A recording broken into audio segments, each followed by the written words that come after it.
Son las 7:30 de la tarde, una hora menos en las Islas Canarias. Sean bienvenidos a la redacción abierta aquí en el Toro Televisión, donde ya estamos algunos días hasta impacientes, pero dispuestos siempre para informarles, opinarles, enmarcarles las cosas que nos parece que, siendo de la actualidad del día de hoy, es obligatorio saber. Y todo ello con dos condiciones: la valentía y el rigor, y dentro de un ambiente general que, como no puede ser de otra manera, dirige el sentido de la libertad individual y de que los que pasen por aquí y nos informan, nos opinan, lo hacen con esa libertad. Esto, en pocas palabras, no es para nada una telepedro. Si quieren alguna telepedro, hay muchas por ahí. Ya saben que el sabor es el mismo siempre y es predecible lo que cada uno de los que aparecen allí vaya a decir. Bueno, hoy empezamos nuestro recorrido con este conflicto armado entre Israel e Irán.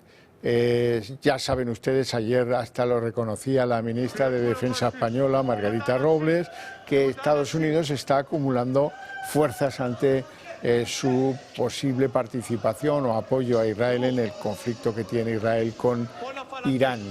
Esto que ven son imágenes del ataque que los iraníes han producido sobre un hospital en Israel. Trump ha ordenado ya el movimiento de bombardeos, de aviones cisternas, de destructores, de portaaviones, y ahora mismo la isla base, y digo isla base porque es una isla muy pequeña, Diego García, que prácticamente desde el tiempo del Imperio Británico es una base militar, toda la isla, y está ahora absolutamente en plena capacidad. Dice el Pentágono que la prioridad es proteger las bases y los intereses norteamericanos.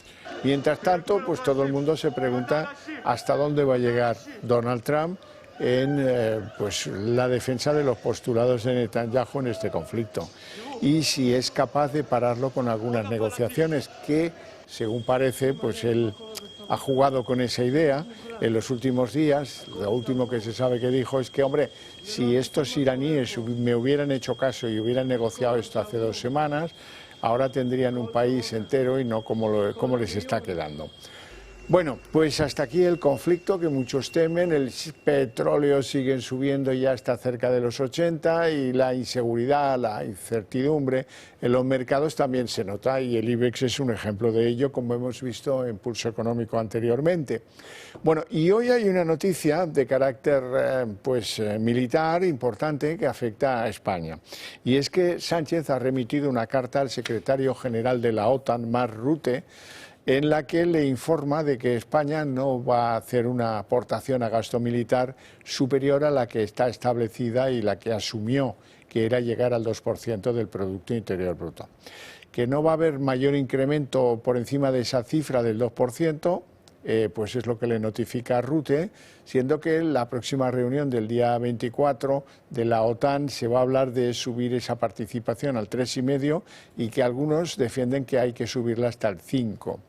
¿Consecuencias de todo eso? Pues bueno, antes que las consecuencias, ¿cuáles son los argumentos? Los argumentos de Sánchez es que eso para España supone un gasto muy gravoso que obligaría a recortar el gasto social que se está ejecutando en España, o a aumentar los impuestos de las clases medias españolas, cosas que él no quiere hacer.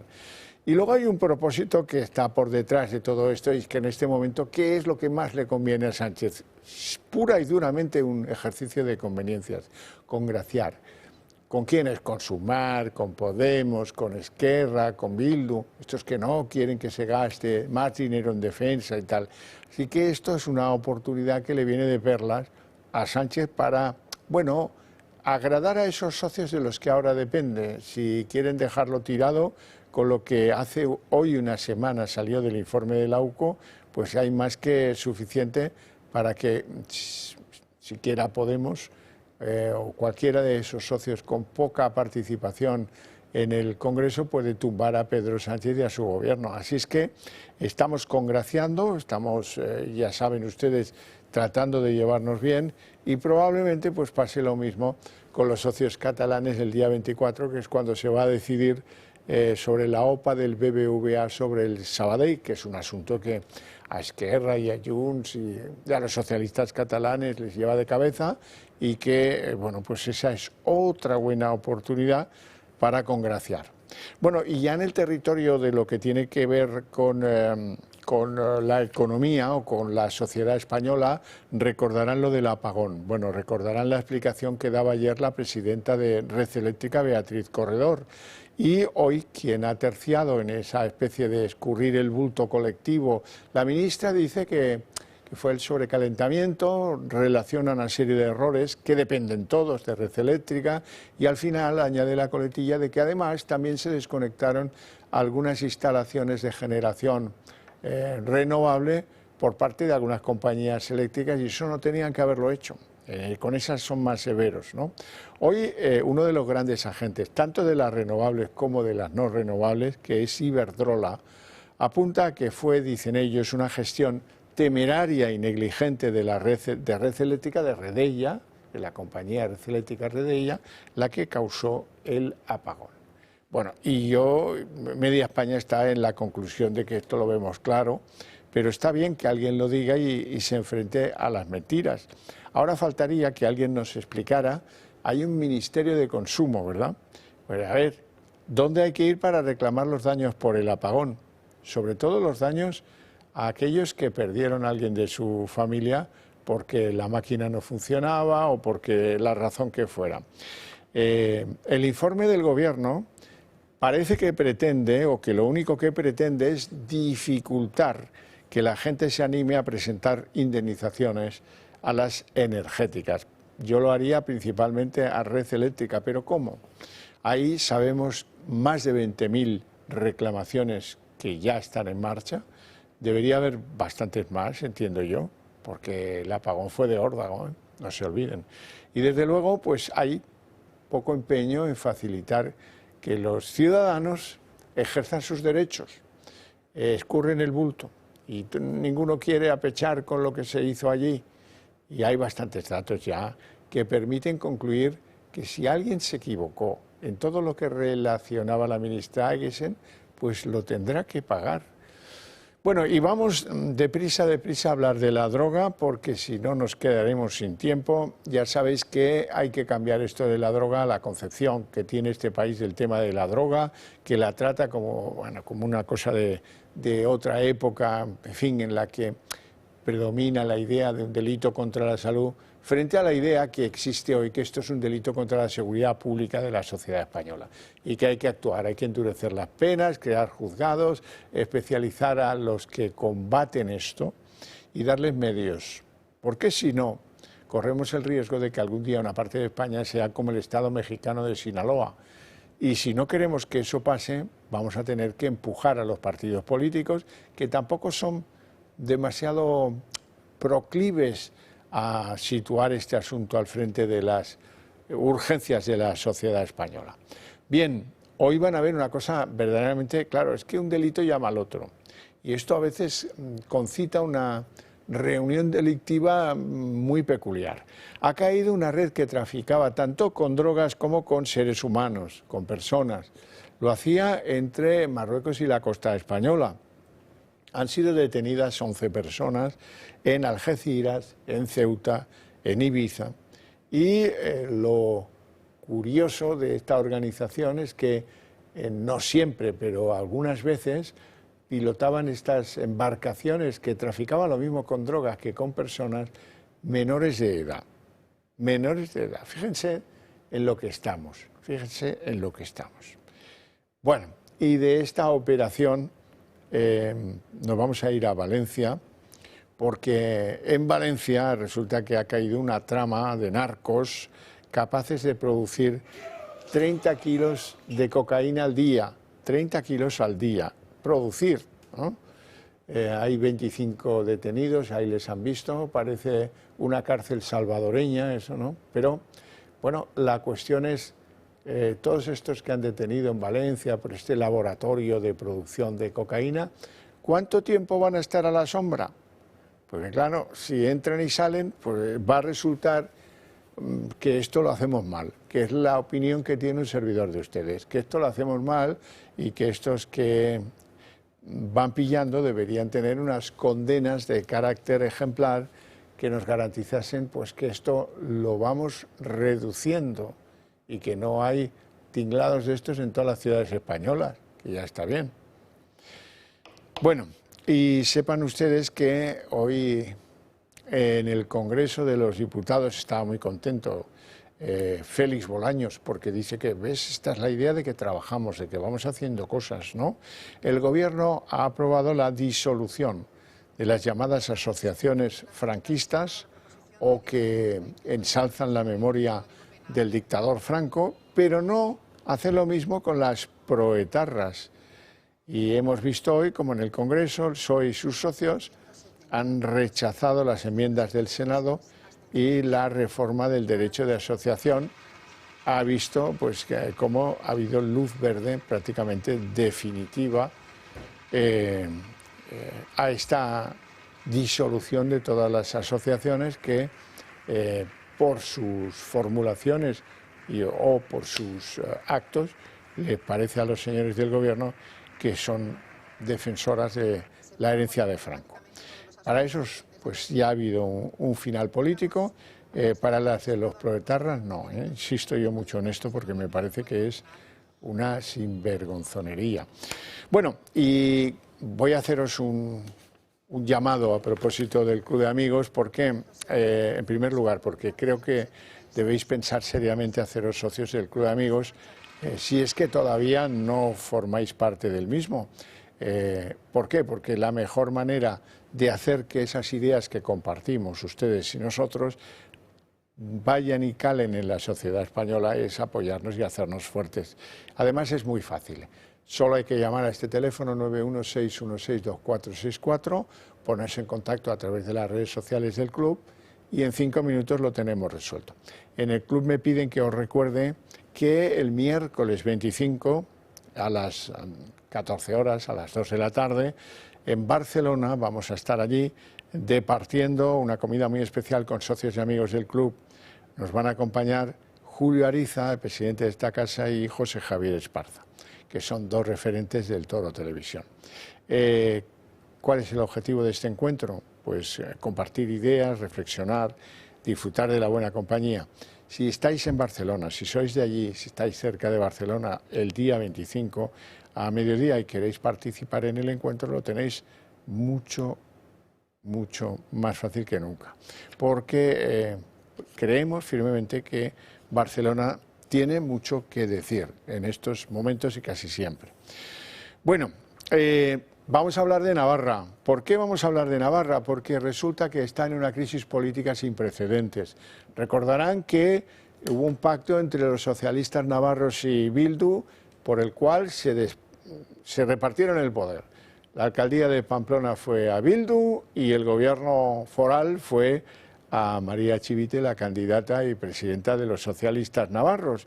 Bueno, bien, eso venimos arrastrándolo, ¿verdad?, con sus negros y sus negruzcos episodios, hasta que ha llegado una situación que alguien, María Chivite, ha querido solucionar dando un lance, que fue cesar ayer por la noche, se lo contábamos aquí, al vicepresidente, el vicesecretario general del Partido Socialista de Navarra, Ramón Alzorriz. Bueno, este hombre le han cesado porque tenía desde hace años a su mujer trabajando en una de las empresas clave de la corrupción de Santos Cerdán en el PSOE y, quién sabe si no de lo mismo, corrupción, obras amañadas, concursos amañados que llegan a la compañía Servinavar 2000, de la cual la UCO ha descubierto unas escrituras que vendrían a demostrar que Santos Cerdán es copropietario de esa empresa en un 45%. Bueno, el lío está montado, la oposición no se cree para nada las palabras de María Chivite, que dice que ella de esto no sabía nada y que allí no hay irregularidad alguna, y la oposición lo que le reclama es que de esa forma no se supera la crisis, que tiene que convocar elecciones. Quiero hablar de todo esto con don Carlos García Adanero, diputado del Partido Popular Navarro de PRO y buen amigo con el que hemos compartido algunas charlas anteriormente. Muy buenas tardes, gracias por atendernos, don Carlos. Hola, ¿qué tal? Buenas tardes, encantado de estar con vosotros una vez más. Hacía tiempo que no nos veíamos. ¿Qué he contado mal de esta crisis que tiene tantos paralelismos con la del PSOE en España a nivel nacional, la crisis de los socialistas navarros? No, has contado bien, ¿no? Has contado bien el cambio de cromos que hubo del gobierno de Navarra y la alcaldía de Pamplona. Es verdad que la alcaldía se hizo en diferido porque no quisieron hacerla antes del 23 de julio, antes de las elecciones generales, y el gobierno sí que lo retrasaron porque se podía, porque la investidura se podía hacer después del 23 de julio, pero con los ayuntamientos se constituían antes. Bueno, pues lo que hicieron fue esperar a diciembre para hacer todo el cambalache, pero es lo que has dicho. Y el tema de Alzorri, del vicesecretario general, pues yo creo que Chivite lo ha quitado con, bueno, pues es verdad que su pareja trabajó en la empresa y tal. Yo creo que lo ha quitado un poco para querer ella decir que aquí cualquier mínimo sospecha que haya, pues se elimina al que está, ¿no? Es verdad que se ha quedado parlamentario, pero yo creo que Chivite tiene que dar, bueno, tendría que dimitir, pero por supuesto tiene que dar muchísimas explicaciones. Claro, el hecho fundamental, que a los que no conozcamos el día a día del gobierno de Navarra se nos puede escapar un poco entre los dedos, es que esta empresa, la empresa que supuestamente pertenece en parte a Santos Cerdán, Servinavar 2000, también recibió adjudicaciones de obras muy significativas y muy importantes por parte del gobierno de María Chivite. Claro, es que yo creo que estas cosas muchas veces hay que explicarlas desde un punto de vista objetivo para el común de los mortales. Quiero decir, si tú haces una adjudicación de una obra pública de casi 80 millones de euros, en esa adjudicación pones de presidente de la mesa de contratación a una persona que tenía que estar ya jubilada, hacía 2 años, y lo dejas de presidente. La mesa se decide por el voto del presidente. Cambias, ya hace más tiempo, los criterios de adjudicación de cómo se adjudican las obras públicas, lo cual te da algo cabe la subjetividad, por decirlo así. Los 3 miembros de la mesa que no pertenecen al departamento que hace la obra o que hace la obra, el de ordenación del territorio, los 3 que no ponen pegas, dicen que no les parece adecuado cómo se ha hecho el tema. Y se la adjudica a una empresa en la que, según los papeles, el 45% pertenece al número 2 o al número 3 del Partido Socialista. Solo viendo los casos objetivos, evidentemente da lugar a decir que aquí algo raro ha pasado. Y la máxima responsable, claro, es que, y la máxima responsable es la presidenta del Gobierno de Navarra. Lo que no puedes hacer es, a ver, si tú has adjudicado una obra a un miembro de tu partido que tiene el 45% de la participación de unas empresas adjudicadas, pues oye, tendrás que asumir. O sea, como ha hecho ella con su compañero le dice, no, es que tu pareja trabajó en esta empresa y, oye, pues chico, pues tienes que dimitir. Hombre, pues si tú has adjudicado a una empresa en la que tu compañero número 2 del partido, número 3 del Partido Socialista y el hacedor de todos los pactos tiene el 45%, igual también tienes que dimitir, claro. Bueno, claro, y una empresa que vía Santos Cerdán conseguía obras por parte del Gobierno de España en las que se está investigando si se amañaron esos concursos. Evidente, es que es evidente, ¿no? Entonces, claro, ella no quiere asumir la responsabilidad y además, a ver, no son 2 personas, porque ocurre en los partidos muchas veces, ¿no? Que la relación igual dices, a ver, yo con este somos del mismo partido, pero bueno, tampoco somos ni amigos ni incluso vamos por sitios diferentes. No, es que han sido uña y carne, o sea, es que han sido 2 personas. De hecho, quien le hace los pactos a Chivite para que sea presidenta y lo cambia también el tema del ayuntamiento, etcétera, todo lo hace Santos Cerdán. Santos Cerdán. Y por lo tanto, si tú has aceptado, o sea, lo que no puede ser es que ahora Santos Cerdán, ella dice, no, poco más o menos, que ni lo conozco, sí, pero te quedas con el pacto que te ha regalado, que es la presidencia del Gobierno de Navarra. Hombre, habrá que asumir algo de responsabilidad, digo yo. Sí, sí, con esas conversaciones que mantenía Santos Cerdán con Bildu a través de una supuesta aplicación encriptadora, que no lo ha sido tanto porque ya están en manos de la UCO esas conversaciones también. Bueno, vamos a ver una cosa. Entonces, desde el punto de vista político, esto queda en que la oposición le reclama adelanto electoral, que ella dice que no, que ella es inocente, que ahí no hay delito alguno, que tampoco hay delito en lo de Alzorriz y que por lo tanto que ya está, que con esto se queda el tema zanjado. Ahora, ¿alguien está pensando en judicializar estos concursos o en hacer algo en ese territorio donde los pactos tienen que quedarse en la calle, que es la justicia? Bueno, en su momento ya se llevó esta adjudicación, se presentó la denuncia correspondiente y yo creo que ahora, dentro de todo el entramado de causas que hay, pues evidentemente esto se va a mirar, ¿no? Pero decías, y acabará en los juzgados, claro, pero decías el tema de los socios o del apoyo. Claro, aquí se da la circunstancia que Podemos es de los pocos sitios donde Podemos forma parte del conglomerado de Sumar. Y claro, ahí ya tienen también sus cosas porque una parte ha dicho, oye, hay que salir de ese gobierno, pero ya, porque no podemos admitir estos casos de posible corrupción. Otra parte del grupo, como pasa en Madrid, en el gobierno de España, dice, no, nos queremos atrincherar en el sillón. Quiero decir que aquí hay derivadas también que, bueno, que iremos viendo las consecuencias, ¿no? Porque, claro, aquí depende qué puesto esté ocupando cada uno, pues defiende unos intereses y otros. Y el que está claro que está sacando tajada toda la que puede es Bildu, porque, oye, es que ni levantan la voz, ¿no? Dicen, bueno, esto habrá que mirarlo y tal. Imaginaos que fuera un caso de corrupción de otro partido en el que ellos no estuvieran implicados, ¿no? Lo que estaríamos oyendo. Pero eso es otra parte de su estrategia. Vamos a ver, ha quedado clara la relación entre Chivite y Santos Cerdán, que le apañó el acuerdo este impresentable con Bildu, pero a mí no me queda claro cuál era la relación de Alzorriz con Santos Cerdán.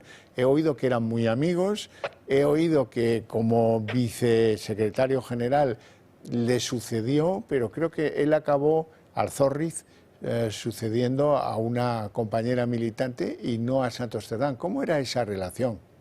No, la relación era, una relación muy, muy estrecha. De hecho, Alzorriz, hasta el último segundo, cuando se le preguntaba por Santos Cerdán, pero hasta el último segundo, hasta con los papeles ya encima de la mesa, él decía, bueno, pues que era su amigo y que él entendía, o sea, que no se creía lo que había pasado, etcétera, y lo seguía defendiendo, ¿no?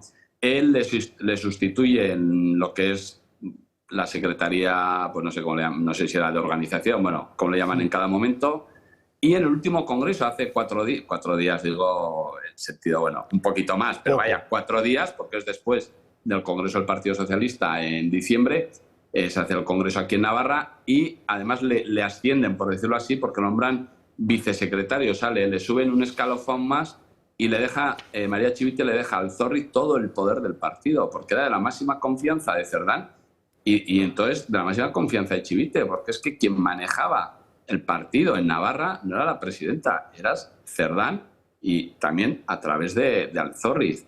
Y Chivite lo que hacía era pues obedecer lo que se le decía y desde luego estar muy a gusto, porque lógicamente gracias a Cerdán y a sus compadreos y a sus acuerdos, pues consiguió ponerla de presidenta del gobierno de Navarra, eso es así.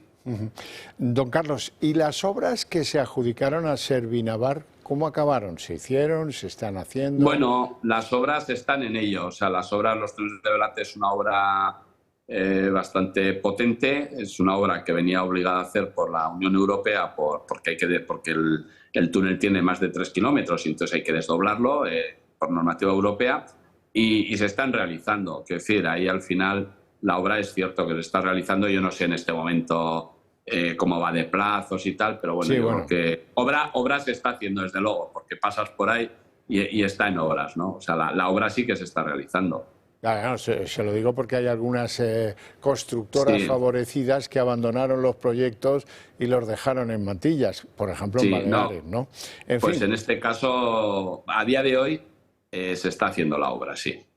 Bueno, pues nada, dimitido Santos Cerdán, con su baja voluntaria de todos los cargos políticos, pues aquí se saldó el asunto.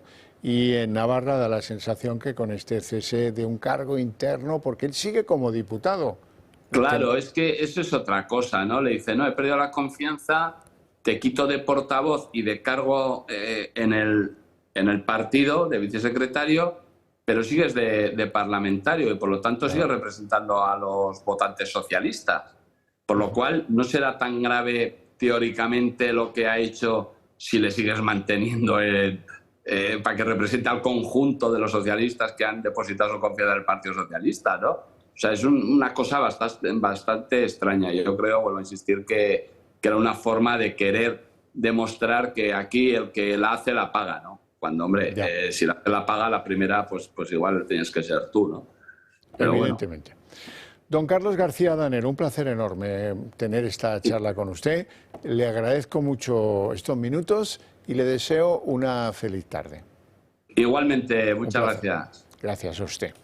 Bien, tengo que contaros una noticia que tiene que ver con el grupo El Pozo. Y es que la marca más joven de las que componen esta gran compañía, El Pozo Alimentación, se llama El Pozo King, presenta el lanzamiento de una nueva hamburguesa. Se llama The Gref Burger, una hamburguesa de vacuno co-creada junto a uno de los creadores de contenido más influyentes del mundo hispanohablante en estos momentos, The Gref. Este lanzamiento va mucho más allá de una simple colaboración. The Gref resulta que es natural de Alhama de Murcia, donde están los cuarteles generales del grupo El Pozo, y ha querido dar forma a su hamburguesa ideal junto a la empresa más relevante de su ciudad natal, con la que, por cierto, mantiene un estrecho vínculo personal y familiar, porque tanto sus padres como otros miembros de su familia han trabajado toda la vida para el grupo El Pozo. Esta alianza no solo se refuerza a través del papel como embajador de marca de The Gref, sino que materializa un sueño personal, el que este influencer, The Gref, consiga su propia hamburguesa creada por él desde la cercanía, la autenticidad y el orgullo de pertenencia. Bueno, y nos vamos a ir a publicidad. A la vuelta de publicidad abrimos sin más la mesa de análisis político.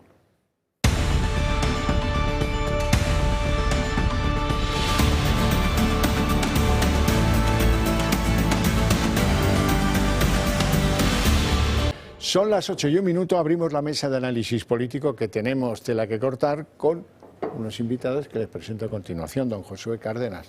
Pues un placer, bienvenido, a pesar de lo que estamos viviendo. Periodista, analista político, le pueden leer, escuchar y ver en Periodista Digital, el hombre del Cinquecento. Ahí estamos y es un gusto, junto a Alfonso Rojo, dar la batalla. Sí, señor.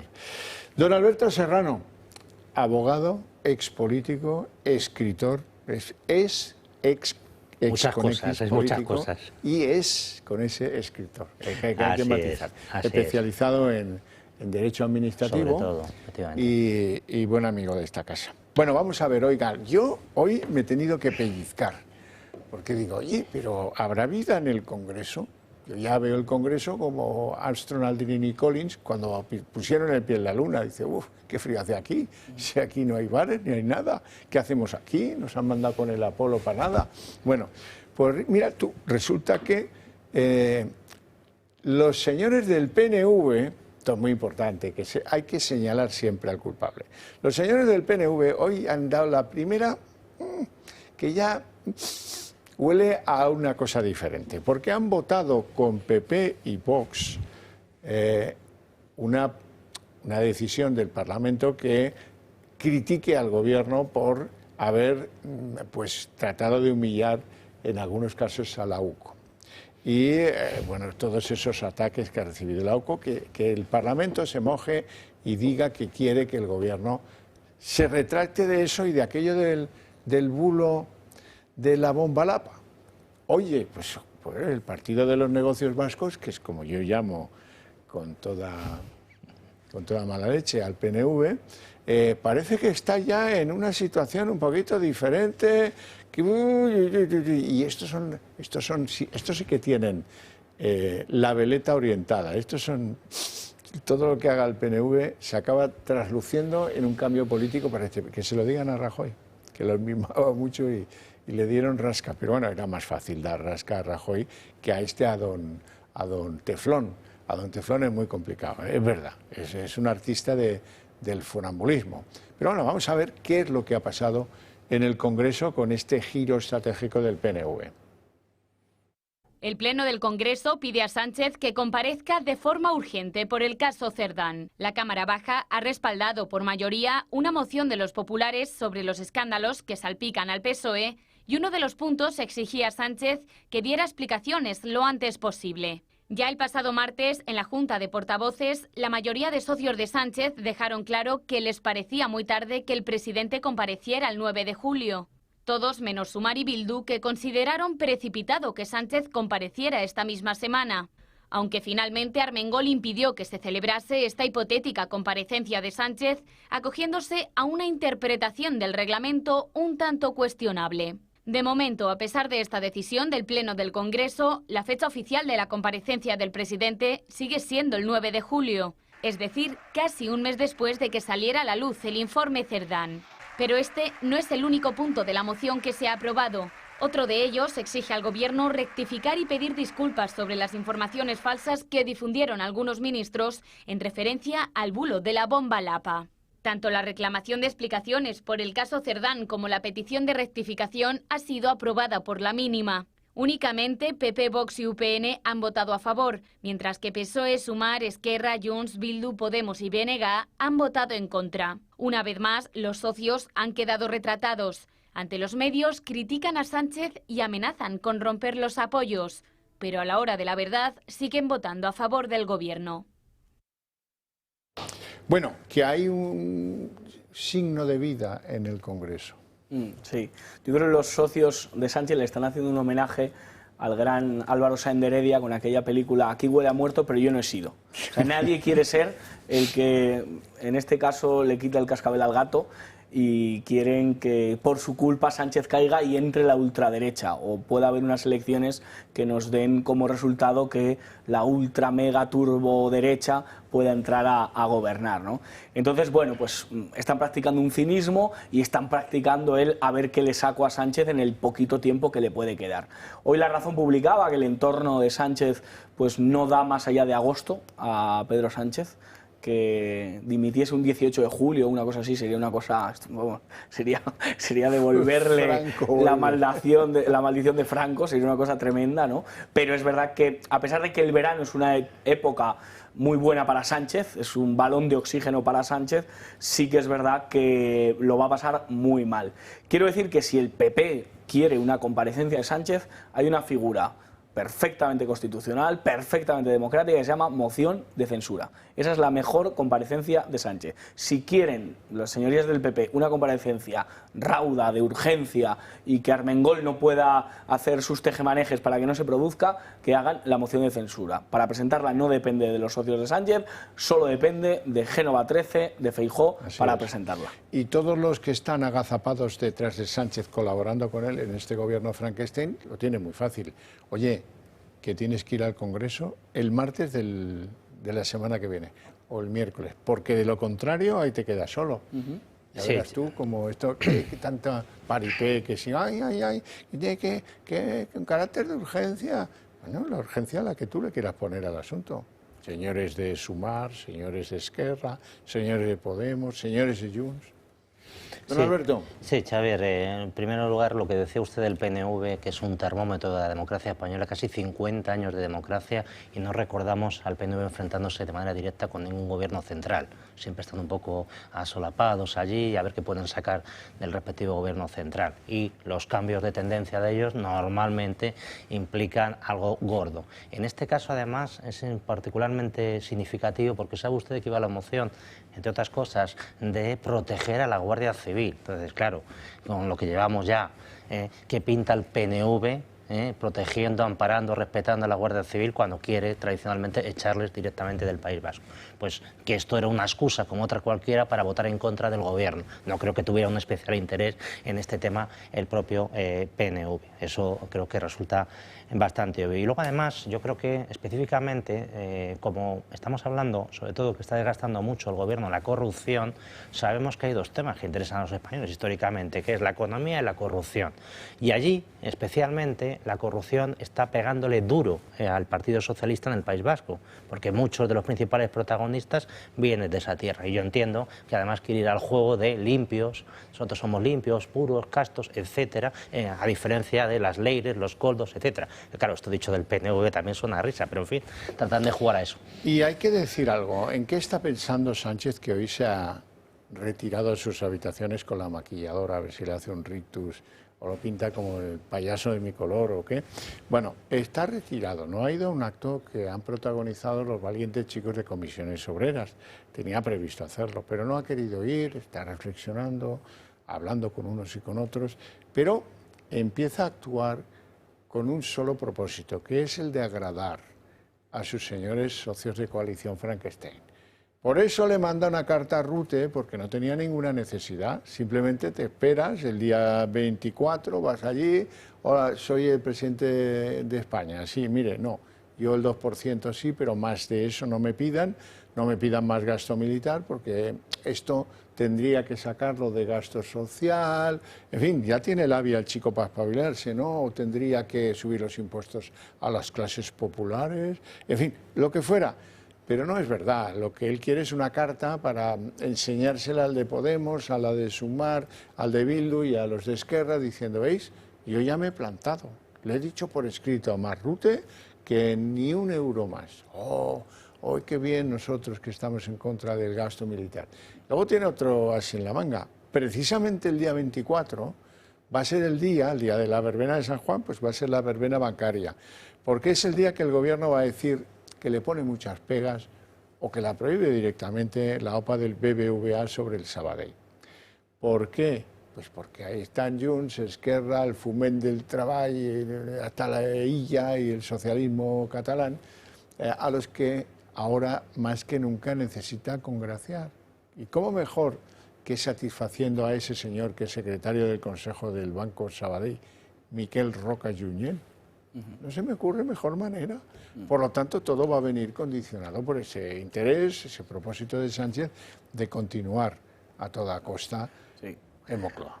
Estos meses de verano tenemos que estar muy atentos los españoles. ¿Por qué? Porque cuanta más corrupción de Sánchez, más débil es Sánchez, pero más fuerte es Rufián, más fuerte es Puigdemont y más fuerte es Otegi. Más capacidad tienen de chantaje, que es en lo que se basa los 7 años de Sánchez, si una definición de las muchas, podemos hablar de corrupción, podemos hablar de mordidas, como palabras clave para asociar al gobierno de Sánchez, pero sin duda la palabra chantaje forma parte de la manera de hacer política del Partido Socialista. Por lo tanto, si los socios quieren que la castellana se llame Lluís Companys, es el momento de pedirlo. Y Sánchez lo va a hacer, porque nos ha demostrado, tanto el jueves de la semana pasada como el lunes, cuando no había comido, que no quiere dimitir, que lo que quiere es seguir 5 minutos más como el adolescente rezagado en la cama cuando le avisa a su madre que tiene que ir al instituto, 5 minutitos más en el poder, y en esos 5 minutitos puede pasar de todo.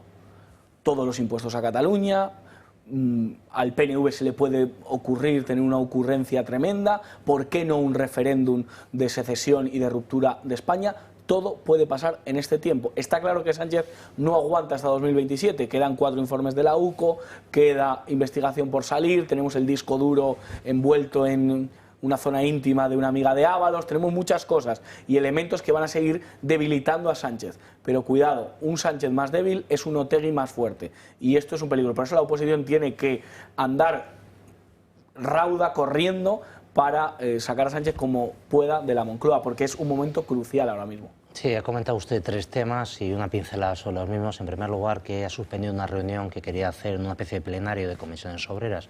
Comisiones Obreras es una de las organizaciones más beneficiadas en términos de subvención por este gobierno. No obstante lo cual, conozco bien ese sindicato y probablemente hay elementos incontrolados. Entonces no se arriesga a que en mitad de ese plenario alguien pueda decir una cosa que se pueda grabar y exponer internacionalmente. Entonces yo creo que él tiene miedo a que se produzca eso, un espontáneo, y por tanto no va ni en las organizaciones que tiene subvencionadas. Ese es el nivel de Sánchez. En segundo lugar, ha hecho usted alusión al tema de la OTAN, que se ha plantado llamando una carta diciendo que en ningún caso va a ceder al 5% del presupuesto.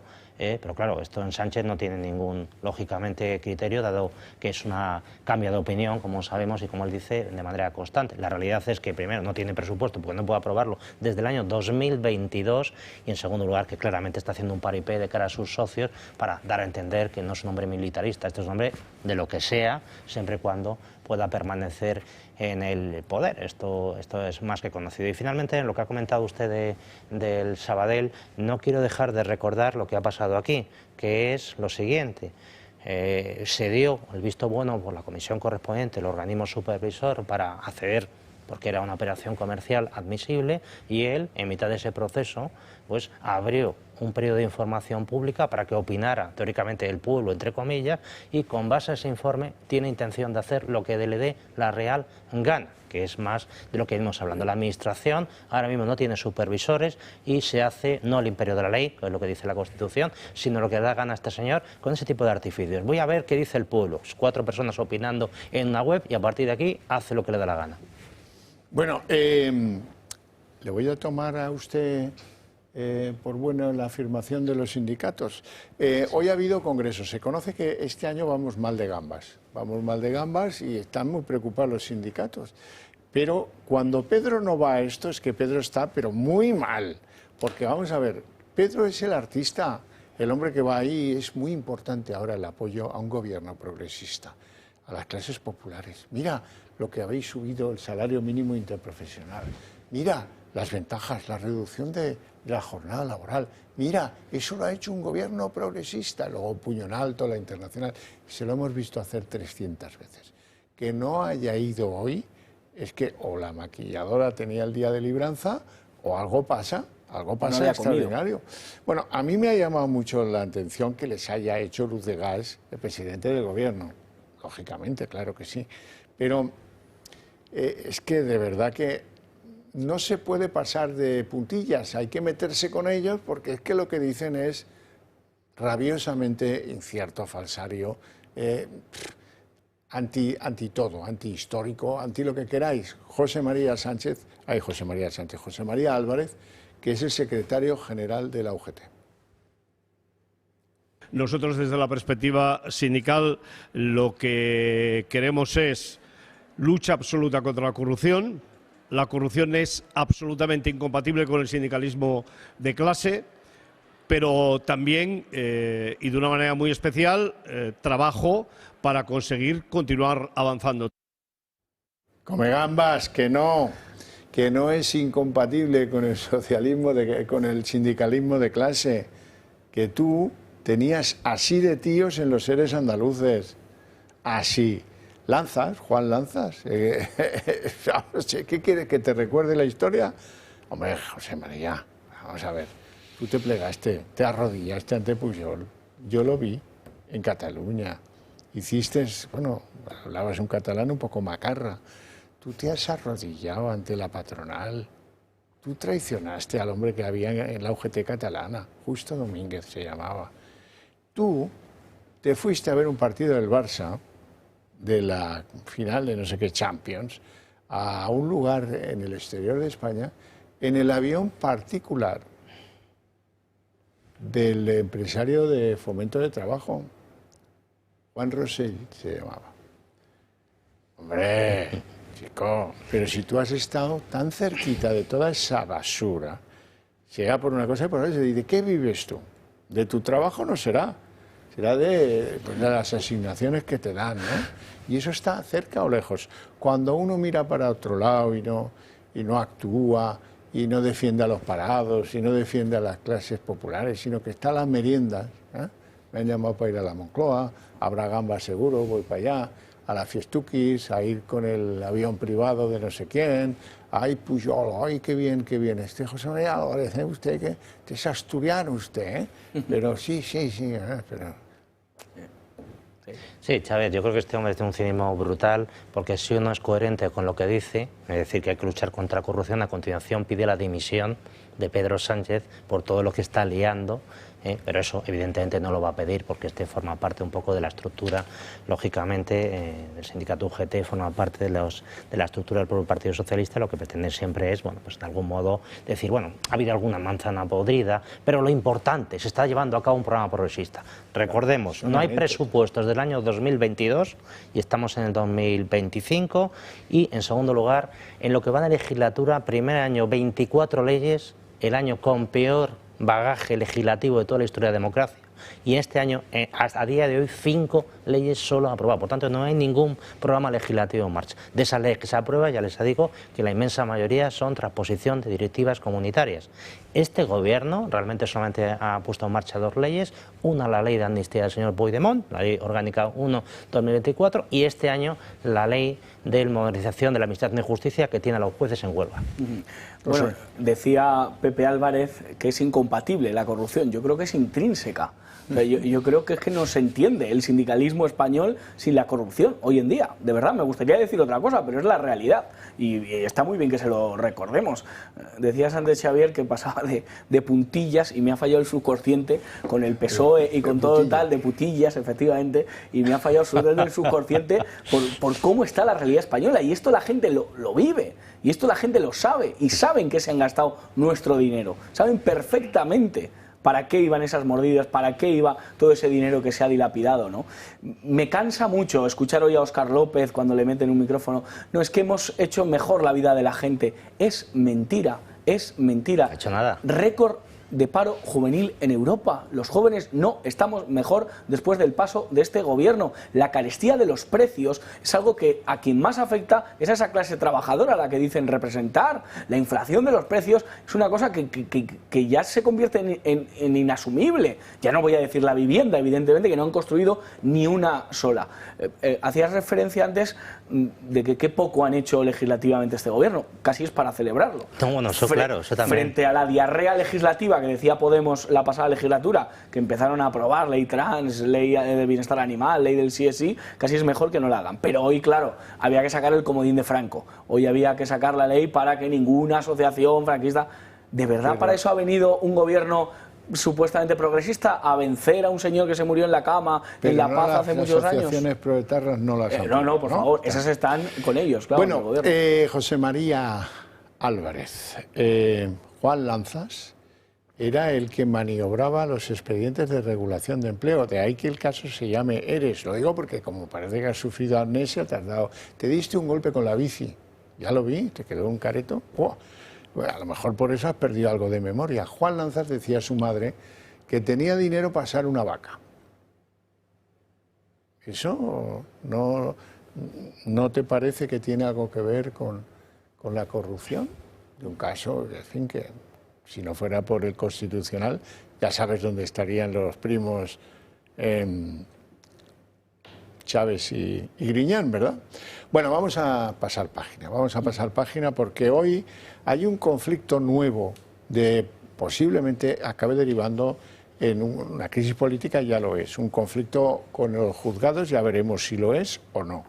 Pero desde luego hay un enorme paralelismo entre lo que está pasando en España y lo que está pasando ahora en Navarra en tiempos desde ayer. ¿Por qué? Pues bueno, el Partido Socialista en el poder, escándalo con constructoras. ¿Por qué? Pues porque hay uno que era muy amigo de Santos Cerdán, que este tío, a su mujer, le pagaban el dinerito los de la empresa Servinavar 2000. Y esa es la misma empresa a la que favorecía con amaños de contratos Santos Cerdán. Para acabarlo de adobar, resulta que el vicesecretario general del Partido Socialista de Navarra, que se apellida Alzorriz, no sé... Se apellida como he dicho, no os riáis por sonoridad del apellido. Este Alzorriz tenía a su mujer trabajando en una empresa. ¿Y qué empresa es? La constructora. Y resulta que María Chivite, la presidenta de Navarra, gracias a un acuerdo bastardo con Bildu que le negocia a Santos Cerdán, pues resulta que esta señora le dio muchas obras a Servinavar, algunas muy importantes dentro de la estructura de lo que es la economía de Navarra. Bueno, pues ya tenemos el lío, otro lío más, de una señora que dice que ella no sabía nada de nada, que era muy amiga de Cerdán y que a este Ramón Alzorriz lo tenía en alta estima. No ha cometido ningún delito, eso lo tenía su mujer trabajando con la zorra de Alzorriz. En fin, sí, la cosa es, vamos a verlo resumido y ahora comentamos enseguida. La presidenta de Navarra y líder del Partido Socialista Navarro, María Chivite, se hunde con su queridísimo amigo Cerdán. Ella niega rotundamente que en su gobierno haya ilegalidades en las adjudicaciones a obras públicas y no dimite. No hay argumentos para dimitir. Ningún indicio de ilegalidad escrito en ningún sitio, en ningún informe. Unos presupuestos que sacar adelante, un proyecto y un acuerdo de gobierno que sacar adelante, y ese, como digo, va a ser mi empeño. La situación para Chivite se complica con la dimisión de su mano derecha, el portavoz del PSOE en Navarra, Ramón Alzorriz. Voy a dimitir. Al comunicar que su pareja había trabajado para Servinavar. Según la UCO, Servinavar es la constructora controlada en un 45% por Santos Cerdán, a la que el gobierno de Navarra adjudicó 76 millones de euros junto con Acciona y otra empresa de excavaciones. Chivite afirma que desconocía los vínculos de su mano derecha con la empresa de Cerdán. Él me comunicó ayer una información que era desconocida. Y por lo tanto, pues tiene que asumir también las responsabilidades del error que ha cometido. Según los documentos, los participantes en la mesa de contratación señalaron que la obra iba contra la lógica y apuntaban a un dedazo adjudicado de antemano. El foco también está en su tío Óscar Chivite, consejero encargado de esas adjudicaciones y en la que fue consejera de Hacienda en Navarra y hoy ministra Elma Saiz. La dimisión de Alzorriz es una pseudodimisión porque no entrega su acta de diputado tras dejar su cargo como vicesecretario general y portavoz parlamentario. Chivite argumenta que como no ha cometido ningún delito, mantiene su acta de diputado en el Parlamento de Navarra. Y efectivamente Santos Cerdán no ha cometido, Ramón Alzorriz no ha cometido ningún delito, Así que separemos las cosas. El PP ha pedido la dimisión de la presidenta y exige la convocatoria de elecciones anticipadas. Y exigir la dimisión inmediata y el cese de este gobierno y, como digo, elecciones anticipadas en la Comunidad Foral de Navarra. Además, la Comisión de Investigación en el Senado del caso Koldo citará de nuevo a Santos Cerdán, a Alzorriz y a todos los implicados en Navarra. Comentamos en apenas 2 minutos el tiempo en el que nos vamos y volvemos de publicidad. Controlar los niveles de azúcar es fundamental para tener una buena salud. Lo sabes bien si eres diabético de tipo 2 o prediabético, o tienes que controlar tu nivel de glucosa en sangre varias veces al día por distintas razones médicas. Hasta ahora esta prueba se hacía con los glucómetros tradicionales, analizando una muestra de sangre extraída tras un pinchazo en el dedo y midiendo el nivel de glucosa con una tira reactiva. Un proceso sin duda doloroso y molesto. Afortunadamente ya es posible conocer estos niveles de una manera más cómoda e indolora, gracias al innovador glucómetro sin pinchazo de Protege tu Vida, sin aguja, sin necesidad de realizar las molestas extracciones de sangre. Este nuevo sistema no invasivo obtiene un resultado igual de fiable con la ayuda de los rayos infrarrojos, metiendo simplemente un dedo en la pinza similar a la que mide el oxígeno en sangre, con resultados en pocos segundos. No lo dudes, llama al 973-0101 y mide tu glucosa en sangre sin pinchazos ni dolor.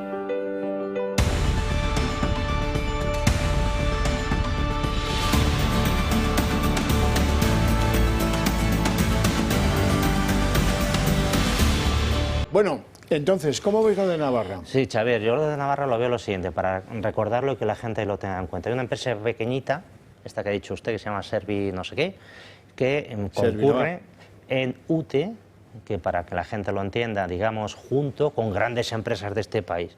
Y da la sensación de que si no concurres con esa empresa pequeñita, que es como un especie de sello de calidad, no te dan el contrato. O sea, lo que aporta Acciona, etcétera, parece que tiene menos importancia que esa empresa pequeñita. Y luego vamos a los pormenores de esa empresa pequeñita. 45% para el señor Santos Cerdá. Y luego tiene contratada a la señora del número 2 del Partido Socialista Navarro. Y usted decía, trabajando, perdóneme que lo dude, teniendo en cuenta los precedentes del Partido Socialista con la Jenny, etcétera, es que etcétera. soy un optimista. Exactamente, vamos, es una empresa que, perdóneme, permíteme que lo dude. Y luego resulta, después de todo esto, que la número 1, la señora Chivite, no se entera absolutamente de nada. Por tanto, una de dos. O no ha querido saber absolutamente nada de esta cuestión y ha dejado a estos señores como si fuera una patente de corso, como los piratas del siglo XVI, para que saquearan la zona y ya no se viendo absolutamente nada, o si efectivamente todo esto lo hacían al margen de ella, pues evidentemente es una incompetente, también debe dimitir. En cualquier caso, la solución democrática del problema de Chivite es no hacer absolutamente nada. Yo creo que al menos si no dimitiera, lo democrático sería que se sometiera a una cuestión de confianza, porque está en coalición, y que sus socios, en su caso, revalidaran la confianza en ella y pudieran eventualmente sufrir las consecuencias de apoyar la corrupción. Pero no lo hará. Pero no lo hará. O sea, que el PSOE se ha subido al carro de Sánchez, por un lado, al de pido perdón y no como ese día, y Chivite a la de me pongo a llorar. Yo le aconsejo que salga llorando ya cada vez que hable, que llore y que dé mucha pena, porque parece ser que es toda su acción política o lo que va a llevar a cabo. No lloró con los pactos con Bildu, no lloró, en ese momento no lloró, sino que se puso muy contenta, ¿no? Pero ahora es verdad que llora por un compañero al que denomina de error. Ahora la corrupción se llama error. Y yo, para mí un error pues es equivocarte, error, ¿no? Anécdota. Efectivamente, anécdota, garbanzo negro, este tipo de expresiones. Vamos a ver, el informe de la UCO nos ha mostrado que estos señores, Ábalos, Koldo, Cerdán, se tenían repartida España entera en cuanto a mordidas y en cuanto a vinculación con empresas se refiere. Y la zona de Navarra la tenía muy bien controlado el señor Cerdán, que no se había enterado, pues lo mismo que Sánchez, ¿no? Es que, mire, yo en mi manual de resistencia digo que Koldo era la persona de más confianza, el que me guardaba los avales y tal, pero ahora digo que no es de mi confianza. Chivite, no, mire, es que yo no me enteraba de nada. Y oye, te pones a llorar por una persona que no tenías ninguna vinculación, que para ti no era nadie. Creo que es una auténtica vergüenza y claro que creo que tienen que dimitir. Hay un método en matemáticas perfecto para resolver problemas matemáticos y ecuaciones, el método de la reducción al absurdo. Vamos a ver. Y ahora dice María Chivite que no hay ningún delito por el cual cesar al tío ese, ¿por qué lo cesa? Si la señora del tío ese trabaja en esa empresa, pues hombre, Pamplona no es Nueva York, puede darse la coincidencia de que sea una buena persona, muy trabajadora, que haya competido con otros para llegar al cargo que ocupe en ese sitio, que se gane su sueldo honradamente. ¿Y cómo te atreves a quitar al vicesecretario del partido por esta nadería si no hay delito? No cuela, ¿no? Pues será que nada de eso es verdad. En fin, bueno, ese es el momento que yo sé que Josué está esperando, porque resulta que la sobrina de Ábalos, que le ayudó a sacar como fuera un USB, una memoria, pues además de llevarla en la ropa interior o entre la ropa interior, ¿verdad? Pues resulta que ella confirma, ahora ya dependemos de poceras, de espías, de actriz porno, de sobrinas. Bueno, resulta que lo que llevaba ella en la ropa interior era un USB con los WhatsApps de Ábalos con Sánchez y con los ministros. Y va y lo confirma el propio Ábalos. Entonces, fantástico. Hombre, la verdad que ya la trama torrentiana ya sí que ya coge todas las escenas que a Santiago Segura no se le podían ocurrir. Qué auténtica vergüenza, en qué zafiedad, ¿no? Se puede ser ladrón, se puede ser malversador, está muy mal, ¿no? Pero se puede ser, pero no seas cutre, o sea, no acabes de esta manera, ¿no? Y que la UCO te pille pues con esta chiquilla que la verdad, a mí me cuentan gente que la ha conocido y que ha trabajado con ella, que cocainómana perdida, una persona que desvaría, o sea, se la ve en el aspecto, si ustedes le ven la cara y han visto la fotografía, es una mujer, de verdad, pobrecita mía, porque la verdad que no es la que tiene la culpa, pero no es para compartir con ella vida y sobre todo no es para compartir información tan delicada. O sea, el PSOE ha puesto en manos bueno, en manos. No, Ábalos. Ábalos en concreto, ¿no? Pero digo... En manos tampoco. En manos tampoco. En cierta zona su futuro. Pero al final sí que es el PSOE. Es el futuro de un gobierno. Está en ese pendrive, está en ese USB. ¿Qué informaciones puede haber? ¿Qué conversaciones puede haber? A ver si va a ser esta chica la que se cargue al gobierno de España, ¿no? Entonces, fíjense en qué va a acabar todo esto.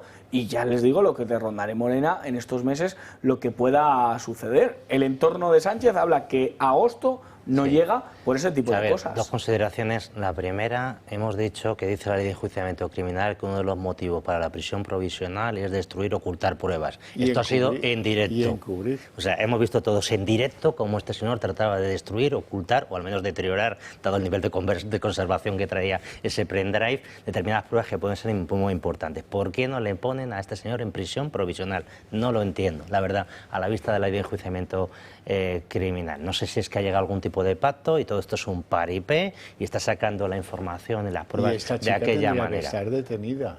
Y luego, qué metáfora para el gobierno Sánchez, que las pruebas más determinantes estén conservadas de aquella manera. Salen en las bragas de la sobrina. Exactamente. Bueno, en fin, dejemos esto que es muy escabroso, ¿verdad?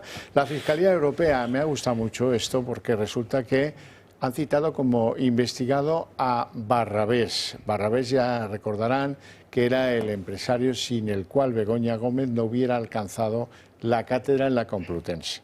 Lo hacen por presuntas irregularidades en contratos sufragados con fondos europeos que este señor consiguió gracias a la carta de recomendación de Begoña. También citan como imputado a un jefecillo, un jefezote, no lo sé, de Red.es. No, de Red Eléctrica no ha llegado todavía, es posible que lo hagan, pero de momento nos tendremos que conformar con Red.es. Bueno, pues se anima el caso Begoña, que ya era hora. Claro, Xavier, es que esto es la botella medio llena o medio vacía. Hay gente que se ha animado diciendo, hombre, si la Fiscalía Europea está detrás de este señor, le cita como investigado, algo habrá. Y efectivamente, pero hay que recordar que ¿por qué le cita? Bueno, pues le cita porque hay un problema en relación con la distribución de fondos, especialmente los New Generation, que creó en parte o participó en su formación el propio marido de Begoña Gómez, y cómo se distribuían, cómo se captaban, cómo se repartían esos fondos, que todo eso pues puede de algún modo encubrir todo presuntamente un tráfico de influencia. Pero aquí la cosa es la siguiente: si Barrabés, que era codirector de una cátedra, ha sido citado como investigado, ¿por qué no se cita a la otra codirectora, Begoña Gómez? Yo veo ahí un cierto trato de favor o respeto en atención a las circunstancias personales de este señor. Quién sois. Efectivamente. Está bien visto. Lo que está claro es que el otro día el presidente, cuando comparece, nos dice a todos, este es el primer caso, el de Santos Cerdán, el caso Koldo, es el primer caso que nos encontramos de presunta corrupción. Oiga, y el caso Begoña, todo lo que está avanzando, ha llegado a la Fiscalía Europea, el hermano ya ni les cuento, el tema del fiscal general del Estado, o sea, lo que ha comenzado como unos recortes de prensa, como unas asociaciones de extrema ultraderecha denunciando, fíjense, la Fiscalía Europea ya está. Es verdad que con esa salvedad y que Begoña Gómez debería dar cuentas, ¿no? Pero ya Barrabés las va a dar y la fase de instrucción se va acabando. En muy poquito, al igual que el hermano, va a tener que ser confirmada esa imputación y vamos a tener caso Begoña en mayúsculas y veremos hasta qué punto es condenada. Bueno, yo creo que la Fiscalía Europea ha visto que esto se le concedió a Barrabés, a Barry, como le llaman ellos, los Sánchez le llaman Barry, que lo sepáis, era el gran patrón del esquí en Huesca, que les enseñó lo poco que saben de esquí, etcétera. Pues, hombre, Barry era el que se metía la pasta en el bolsillo con unos contratos que ella por detrás recomendaba con unas de estas cartas y tal. Claro, si el que se llevó el beneficio, si buscan el final o la buena aplicación de fondos europeos, aquí el responsable es Barry, mucho más que Begoña, ¿no? Bueno, lo digo por si alguno tenía dudas. Yo tengo dudas de por qué van los señores diputados, por qué van al Congreso, a las cámaras legislativas, a qué van en realidad. Algunos a chulearnos. Es el caso de Félix Bolaños, que van a ver a continuación, porque esto es del tenor amenaza Veladilla. Digo Veladilla porque él no sé si es creíble una amenaza que venga de Félix Bolaños. La semana pasada ganamos ganamos una votación bien importante, que era superar las enmiendas a la totalidad de las leyes de reforma de la justicia que tan necesarias son. Hoy hemos conseguido también ganar las votaciones imprescindibles necesarias para seguir avanzando, como es que podamos disolver asociaciones franquistas, y también hemos ganado las votaciones que han sido más importantes en el día de hoy. Por tanto, la mayoría parlamentaria que hizo presidente a Pedro Sánchez sigue funcionando. Yo creo que trasnocha, debe ver los partidos de fútbol hasta altas horas de la madrugada, trasnocha o se da golpes, no sé. No, si él celebra la victoria en una comisión, pues es que ya como está el Partido Socialista. Sí sé a lo que se dedican otros. Por ejemplo, Pilar Bayuguera, esta es de Esquerra Republicana de Cataluña y la han pillado, claro, en el desaire propio de alguien de Esquerra hacia las Cortes de ese odiado país llamando España. Van a ver pues que la han pillado despatarrada en el escaño. Piernas bastante horribles, ¿verdad? Tengo entendido que era el escaño de Ábalos, por lo que están publicando. No, corrió, esta es una diputada de Esquerra. Sí, pero se corrió al escaño de Ábalos. Muestra así su falta de educación hacia la Cámara asco, ¿no? de Representación de los españoles. Y luego tengo que contaros, ya puestos, tengo que contaros la historieta de un socialista de la Asamblea de Madrid. La Asamblea de Madrid hoy celebraba su último pleno. Ha sido bastante escandaloso y, en fin, movido, ¿no? Os señalo una cosa, hoy, ¿sabéis qué día es hoy? Hoy es el día del Corpus. Ah, ¿es verdad? 19 de junio, por tanto. Felicidades a los que y las que os llamáis Corpus, que es un nombre que usan hombres y mujeres a la vez. Bueno, pues estos ya no trabajan hasta septiembre. ¿Pero esto qué es? Ya no hay más plenos. Pero, bueno, uno de esos favorecidos, esto es mejor que ser maestro de escuela en estos momentos. Uno de ellos se llama Santi Rivero, es socialista, podría ser de otra formación, ¿eh? Le han pillado liándose digo yo que será un cigarro, podría ser un peta, no lo sé, no lo veo desde aquí. No, sí, eso es tabaco. Parece que sí. Vamos a darle el beneficio de la duda porque somos buena gente. Bueno, lo que no me ha gustado nada es la reacción de este tío, que falta no solo a la educación, sino a que ahí está prohibido no solo fumar, sino hay que dar ejemplo, ¿sí?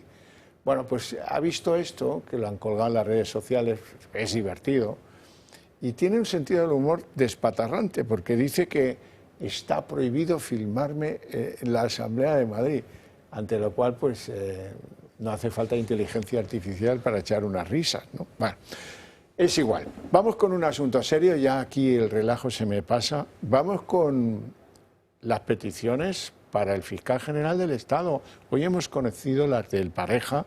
Yo digo el Pareja porque un novio con hijos, pues ya no es un novio, es un Pareja, ¿no? Bien. El Pareja de Isabel Díaz Ayuso, las que formula su defensa y sobre todo, fíjense bien, las que formula la Asociación Independiente de Fiscales, que es muchísimo más dura todavía que el rencor que le pueda haber quedado al Pareja de Ayuso. 6 años de cárcel, 12 de inhabilitación y suspensión de sus funciones hasta que haya sentencia. Estas son las peticiones de la APIF, la Asociación Profesional e Independiente de Fiscales, que ejerce de acusación popular en la causa abierta contra el fiscal general del Estado. Mientras que el abogado de la Pareja de Ayuso pide 4 años de prisión para Álvaro García Ortiz. La asociación atribuye al fiscal general y a Pilar Rodríguez delitos de prevaricación y revelación de secretos por filtrar datos confidenciales de Alberto González Amador. Eso sí, para Rodríguez piden una pena de 4 años de prisión como cooperadora necesaria y otros 12 apartada de sus funciones. Según la acusación, García Ortiz accedió a correos entre el abogado de González Amador y el fiscal Julián Salto, siendo consciente de que contenían información sensible y de que estaban protegidos por el deber de confidencialidad. A pesar de ello, el fiscal filtró deliberadamente ese contenido a un periodista de la cadena SER y Rodríguez, sabiendo que se iban a filtrar, colaboró reenviando los correos desde su cuenta privada. Un caso que, según la APIF, está dañando gravemente la reputación de la Fiscalía. Y es por ello que exigen al Supremo que suspenda de forma inmediata de empleo y sueldo tanto a García Ortiz como a Pilar Rodríguez. La asociación solicita además que en el juicio testifique el ya exsecretario de Organización del PSOE, Santos Cerdán, o el que fuera líder de los socialistas madrileños, Juan Lobato. Alberto Serrano, ¿qué te han parecido estas peticiones de penas, de inhabilitaciones, etcétera, etcétera? Pues, Xavier, primero con carácter previo a esos diputados en ese tipo de actitudes se les debería de sancionar 15 días y esa sería la manera de mantener el orden y el respeto institucional a nuestras instituciones. Ya verían cómo no lo volverían a hacer. Y en relación con esto, pues me ha llamado la atención de que piden más pena de prisión las asociaciones de fiscales, es decir, se sienten de algún modo hasta más ofendidos por que el propio González Amador. Para que la gente que no lo sabe, estamos hablando de los escritos de calificaciones, que ya es la última fase del procedimiento de instrucción y con eso ha recopilado toda la información y con las respectivas calificaciones de las partes, este hombre pasará al procesamiento. Lo que pasa es que, claro, no vayamos tan rápido porque hay recursos de por medios y, claro, lógicamente, este hombre sabrá todas pues, para irlo bloqueando y la posibilidad incluso, que la hemos comentado en este programa, de que en mitad del procedimiento irrumpiera al Tribunal Constitucional, que es lo que están planteando, y se llevara sin terminar esta cuestión. Recordemos que el Tribunal Constitucional, en todo caso, conoce una vez que se han pronunciado el Tribunal Supremo en una última resolución y a partir de aquí, agotada la vía judicial previa, es cuando podría conocer. Bueno, pues están planteando irrumpir, sacarlo para que este hombre no tenga que pasar ni tan siquiera por la pena de banquillo. Pues lo llevan crudo. La Asociación de Fiscales, por cierto, pide que le inhabiliten desde ya, de empleo y de sueldo. ¿Cuánto tardará Bolaños en decir que la Asociación de Fiscales es facha? Porque yo creo que es lo que le queda. O sea, ¿de verdad entendemos España así? O sea, ¿de verdad la izquierda va a entender que todo aquel que ponga sobre la mesa un tema, que lo denuncie, que señale la catadura moral y los delitos, evidentemente, más allá de la catadura, del fiscal general del Estado se convierte en facherío, se convierte en algo malo? El fiscal general del Estado ha estado trabajando para intentar cargarse a un rival político, ha estado trabajando para un partido, para una serie de gente que está a su lado, que trabaja para ellos, y ya sabemos la frase manida de quién depende la fiscalía. Pues eso, de verdad, o sea, que dimita ya. Que dimita ya, o sea, que este procedimiento lo viva como un ciudadano normal, no como el fiscal general del Estado, porque es de un bochorno que el máximo representante de los fiscales sea denunciado por los propios fiscales y que le pidan una pena que no es 4 meses ni 6 meses, que es una pena, la verdad, bastante cuantiosa. Entre 4 y 6 años. 4 y 6 años, fíjense. O sea, podemos llegar a ver a este señor en prisión y ha estado todo este tiempo en su cargo, dando lecciones de moral, con las orejas muy levantadas, y todo un gobierno orgulloso de su fiscal general del Estado, en lugar de vivir cierta independencia sobre la mesa, vamos, por lo menos.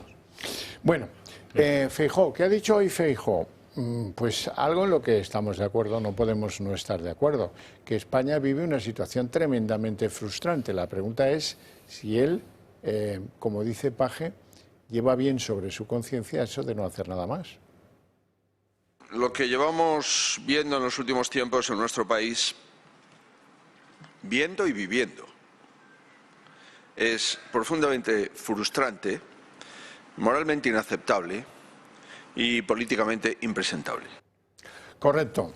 Pues mira, Alberto, ya lo habrás leído a estas horas del día, pero resulta que Leire Díez, la pocera, la fontanera, con perdón de los fontaneros, estaba investigándote a ti y a los tuyos, a los próximos, y creo que hay alguien de tu entorno que ya está en los juzgados. Ayuso, que vamos a decir, y también a otros líderes del PP, que lo hacía por orden de Ferraz, que lo hacía en un piso que tenía Cerdán para este tipo de encuentros. Cuando paga Servinavar, no cuesta nada tener un despacho discreto, unas sobrinas para que se entretenga Ábalos. Bueno, pues tenían a la espía para sacar paletadas de mierda que afectaran al Partido Popular. Por ejemplo, esta chica se hizo con audios de Villarejo viejos, en los que salía Cospedal diciendo no sé qué cosas, y en los que se menciona al que entonces era presidente de la Xunta de Galicia y hoy es presidente del Partido Popular. Yo tendría en cuenta, Alberto, esa amenaza proferida 2 veces, en el ratito es en el que el presidente tenía hambre, cuando decía, ya veremos en septiembre quiénes son los delincuentes. Sí, no, desde luego. Yo creo que Feijóo no establece las consecuencias tan graves de la situación en la que vivimos, que es una situación absolutamente excepcional. Es decir, hay un presidente del gobierno muy sospechoso de una corrupción absolutamente sistémica. Entonces, claro, él está esperando que este señor dimita, convoque elecciones. Eso me parece un auténtico error. España necesita que el proceso electoral que nos pueda llevar al siguiente presidente lo lidere otra persona, con otro equipo totalmente distinto. Porque además, si esto tiene esa estructura que hemos calificado como tal, eso supone que no solamente es el presidente del gobierno, sino absolutamente todos los que dependen de él tienen que obedecerle y hacer lo que haga falta. Entonces, en esas condiciones, ¿nos creemos que pueden desarrollar un proceso electoral limpio, teniendo en cuenta cómo está la Fiscalía, el Tribunal Constitucional, el Tribunal de Cuentas, etcétera, etcétera, etcétera? Pues yo tengo dudas. Y en esas circunstancias tan graves, tan dramáticas para España, la única solución es moción de censura con un gobierno más o menos de transición que en 5 o 6 meses pudiera convocar un proceso electoral del cual nos podemos sentir orgullosos españoles. Y que además, en ese tiempo, los diferentes partidos políticos propongan alternativas, soluciones a lo que estamos sufriendo. Un minuto más de Sánchez es muy peligroso, es muy peligroso. Ya no solo para el propio Partido Popular, que ya hemos visto cómo se las gastan en el PSOE investigando y utilizando a fontaneras y a espías, sino para todos los españoles. Yo he propuesto un periodista digital y se han reído de mí, pero yo creo que tiene que estar el PP trabajando ya en la moción de censura y buscando quién les puede apoyar. Y viendo cómo está Podemos de enfadado, viendo cómo está de iracundo con este gobierno y viendo la conveniencia que le podría venir a Podemos convocar unas elecciones y fastidiar a Sumar, y que Sumar pasara a la historia y que dijéramos, ¿te acuerdas de un partido que se llamaba Sumar?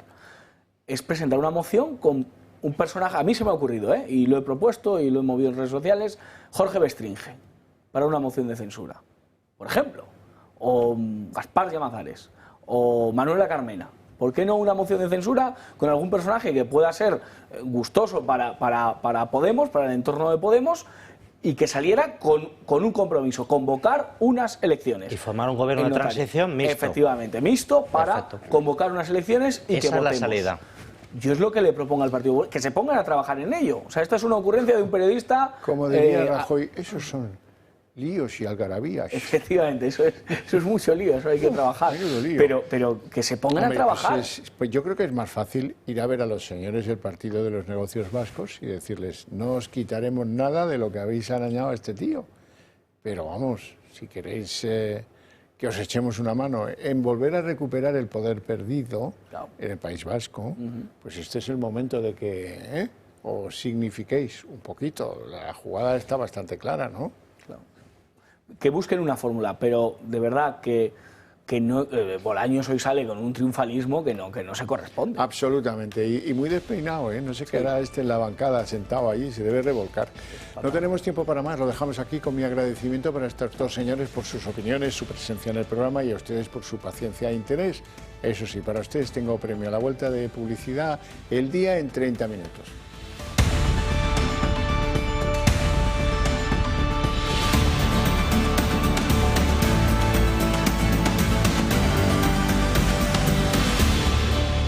El Día en 30 minutos. María Chivite, presidenta de Navarra, que lo es gracias a que Santos Cerdán le muñó unos acuerdos con Bildu excelentes. Bueno, pues ella dice que no dimite y motivos tiene para pensárselo después de cesar ayer al vicesecretario general de su partido, del Partido Socialista de Navarra, Ramón Alzorriz, porque su mujer trabajaba precisamente en Servinavar, la empresa favorecida por Santos Cerdán con obras públicas amañadas en España y tal vez en Navarra. No se sabe, lo que sí se sabe, lo ha descubierto la UCO, es que Cerdán era uno de los propietarios de esa empresa. La empresa Servinavar recibió varias obras bastante suculentas del gobierno de Chivite y ahora la oposición le reprocha, oiga, ¿cómo que usted no sabía lo que había detrás de esas adjudicaciones? Y le exigen que convoque elecciones. De todas esas adjudicaciones a Servinavar dadas durante todo el gobierno de Chivite, hay una especialmente llamativa por su cuantía. Las obras del túnel de Belate le supusieron a Servinavar nada más y nada menos que 73 millones de euros. Esta adjudicación estuvo desde el principio bajo la lupa, ya que varios de los técnicos que intervinieron alertaron de irregularidades y arbitrariedades. María Chivite insiste, pese a ello, todo fue legal.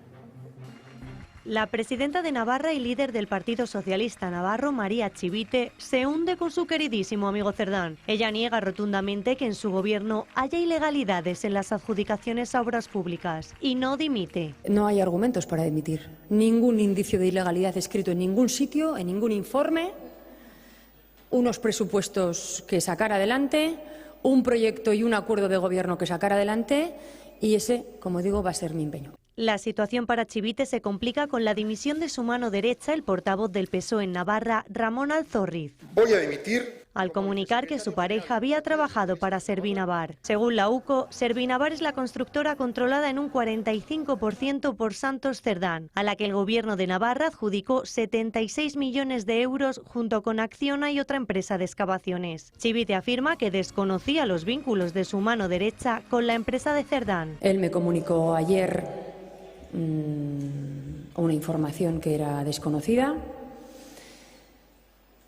y por lo tanto pues tiene que asumir también las responsabilidades del error que ha cometido. Según los documentos, los participantes en la mesa de contratación señalaron que la obra iba contra la lógica y apuntaban a un dedazo adjudicado de antemano. El foco también está en su tío Óscar Chivite, consejero encargado de esas adjudicaciones y en la que fue consejera de Hacienda en Navarra y hoy ministra Elma Saiz. La dimisión de Alzorriz es una pseudodimisión porque no entrega su acta de diputado tras dejar su cargo como vicesecretario general y portavoz parlamentario. Chivite argumenta que como no ha cometido ningún delito, mantiene su acta de diputado en el Parlamento de Navarra.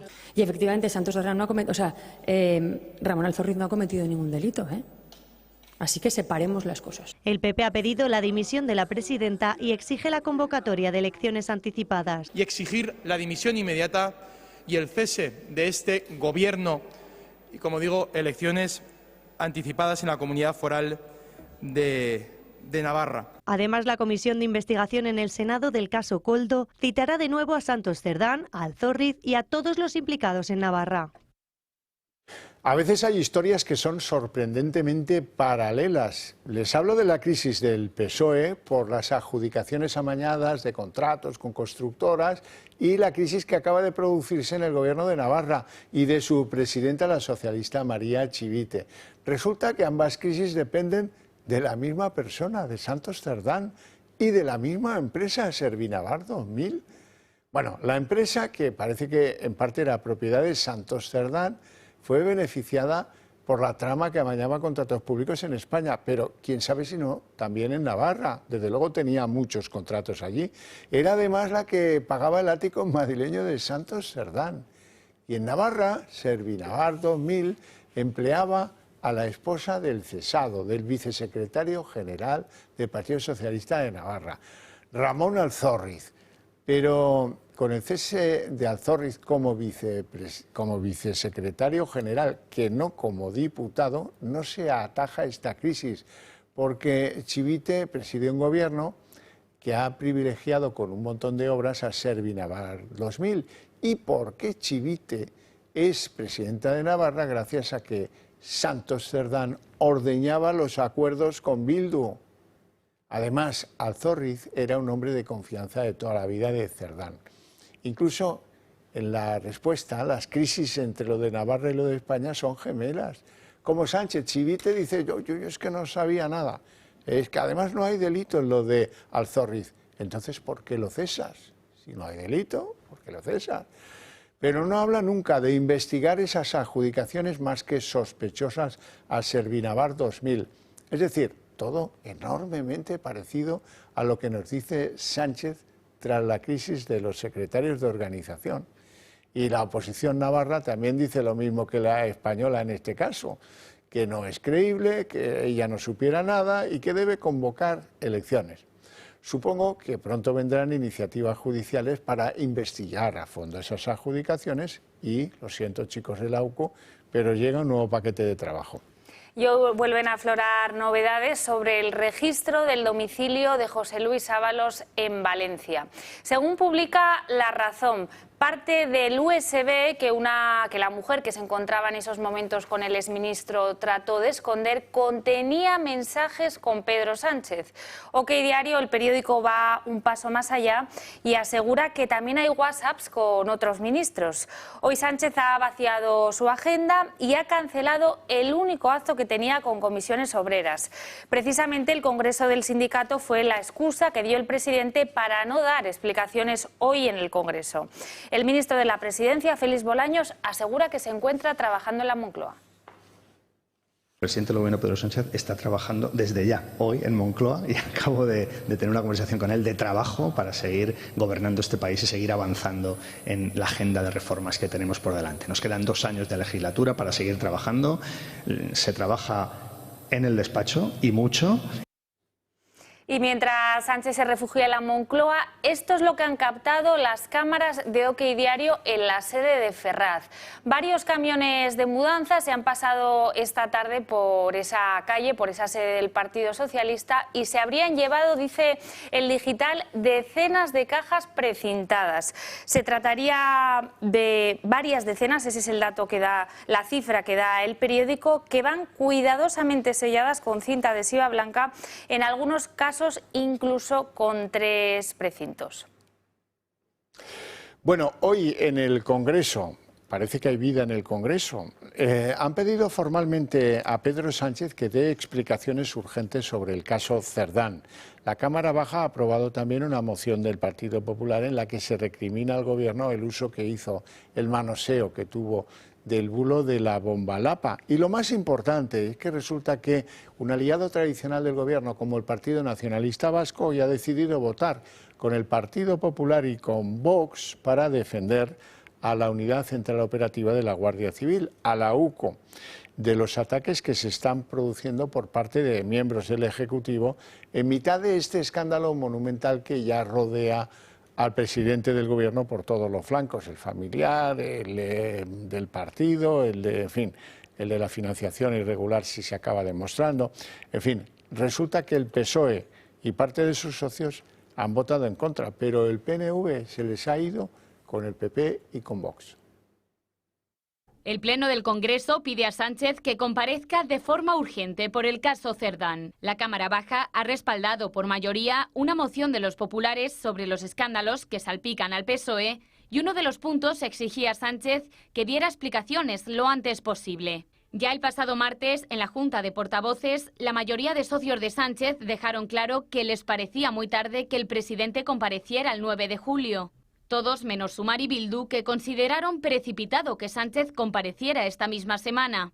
Aunque finalmente Armengol impidió que se celebrase esta hipotética comparecencia de Sánchez, acogiéndose a una interpretación del reglamento un tanto cuestionable. De momento, a pesar de esta decisión del Pleno del Congreso, la fecha oficial de la comparecencia del presidente sigue siendo el 9 de julio, es decir, casi un mes después de que saliera a la luz el informe Cerdán. Pero este no es el único punto de la moción que se ha aprobado. Otro de ellos exige al Gobierno rectificar y pedir disculpas sobre las informaciones falsas que difundieron algunos ministros en referencia al bulo de la bomba Lapa. Tanto la reclamación de explicaciones por el caso Cerdán como la petición de rectificación ha sido aprobada por la mínima. Únicamente PP, Vox y UPN han votado a favor, mientras que PSOE, Sumar, Esquerra, Junts, Bildu, Podemos y BNG han votado en contra. Una vez más, los socios han quedado retratados. Ante los medios critican a Sánchez y amenazan con romper los apoyos, pero a la hora de la verdad siguen votando a favor del Gobierno.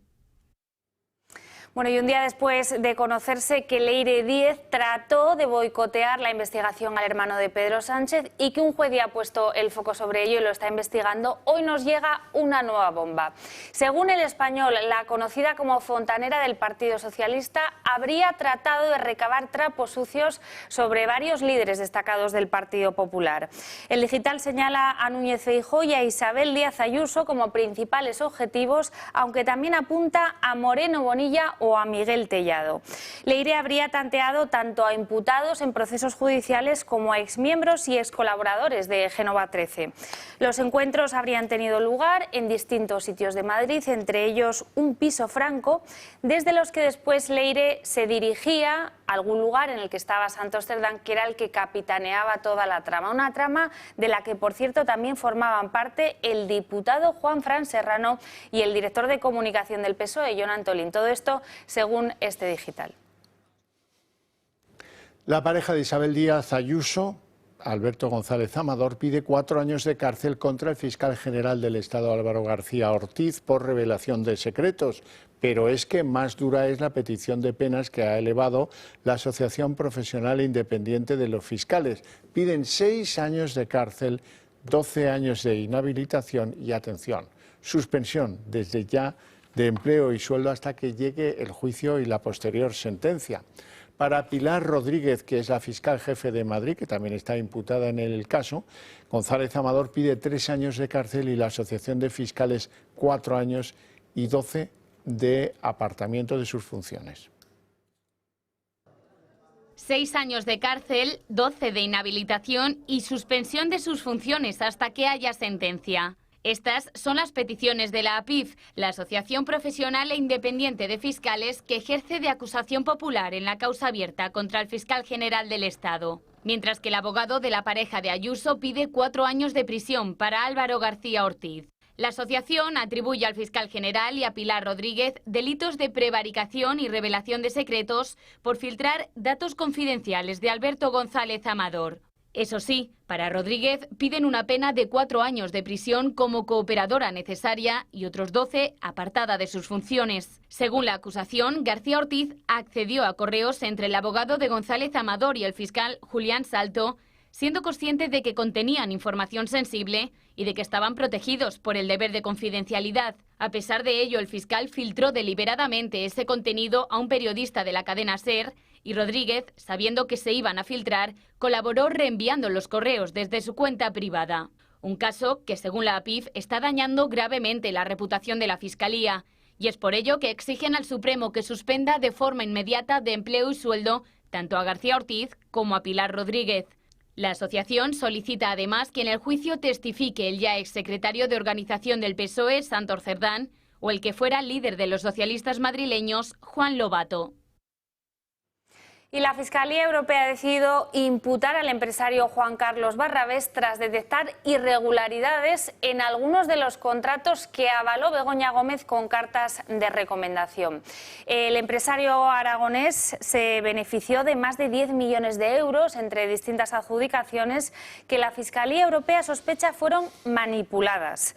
Es la misma tesis que sostuvo el magistrado Juan Carlos Peinado y que después le llevó a inhibirse a favor de sus colegas europeos al tratarse de contratos financiados con fondos comunitarios. La Fiscalía Europea también ha imputado a un directivo de Red.es, que es la empresa pública adjudicadora de alguno de estos contratos que están en estos momentos bajo la lupa. Seguramente recordarán la participación de UGT en el escándalo de los seres andaluces. Seguramente recordarán que la UGT en Madrid ha tenido un escándalo de corrupción tremendo. Sin embargo, es curioso como el principal directivo de la UGT española, José María Álvarez, tiene un concepto de la corrupción cuando la practican otros distinto al que tiene cuando la han practicado tipos como aquel Juan Lanzas, el conseguidor de los seres, cuya madre decía, mi hijo tiene dinero para pasar una vaca. Bueno, pues ahora ya nos hemos puesto estrictos con esto de la corrupción, según parece. Nosotros desde la perspectiva sindical lo que queremos es lucha absoluta contra la corrupción. La corrupción es absolutamente incompatible con el sindicalismo de clase, pero también, y de una manera muy especial, trabajo para conseguir continuar avanzando. Bueno, y en el ambiente internacional hay una noticia española que nos incumbe, porque Pedro Sánchez ha comunicado por carta al secretario general de la OTAN, Mark Rutte, que España no va a aumentar su gasto militar más allá del 2% que asumimos, aceptamos y no cumplíamos hasta que se puso dura la OTAN. La organización piensa plantear en la reunión prevista para el día 24 que los miembros suban el gasto militar hasta el 3,5%, incluso hay quien habla del 5%. El argumento que escribe el gobierno de España es que para aumentar el gasto debería reducir las atribuciones al gasto social que tiene el gobierno o aumentar los impuestos a las clases medias, cosa que el gobierno de Sánchez o el propio Sánchez dice que no están dispuestos a hacer. La carta obviamente supone un intento de Sánchez para agradar a sus socios de la coalición Frankenstein, que son, como saben, muy reacios al gasto en armamento, y con esta carta, pues, con gracia con ellos, y a lo mejor obtiene que le apoyen parlamentariamente en el futuro. Y el presidente de Estados Unidos, Donald Trump, decidirá en las próximas 2 semanas si ataca o no ataca a Irán. Así lo ha confirmado la portavoz de la Casa Blanca en una rueda de prensa esta tarde, en la que ha dejado la puerta abierta a una negociación fructífera con Irán en los próximos días. Sobre el terreno, la tensión sigue aumentando. Irán ha golpeado uno de los principales hospitales de Israel en la ciudad de Beersheba. El centro había sido evacuado con antelación, pero 40 trabajadores de edificios aledaños han resultado heridos por rotura de cristales o traumatismos. También han sido golpeadas por 2 misiles iraníes varias zonas residenciales de Holon y Ramat Gan en el área metropolitana de Tel Aviv. Ahí hay 6 heridos de gravedad. Netanyahu avisa: los tiranos de Teherán pagarán un alto precio por estos ataques. Y en la página de Sociedad, al menos 16 personas han resultado heridas, 2 de ellas en estado muy grave y una en estado grave, este jueves en una explosión que ha tenido lugar en un bar llamado Casa Javi de Lopagán, en Murcia, dentro del término municipal de San Pedro del Pinatar. Se da la circunstancia de que el bar estaba cerrado, pero que cerca de él, en la misma calle, se estaba desarrollando un mercadillo.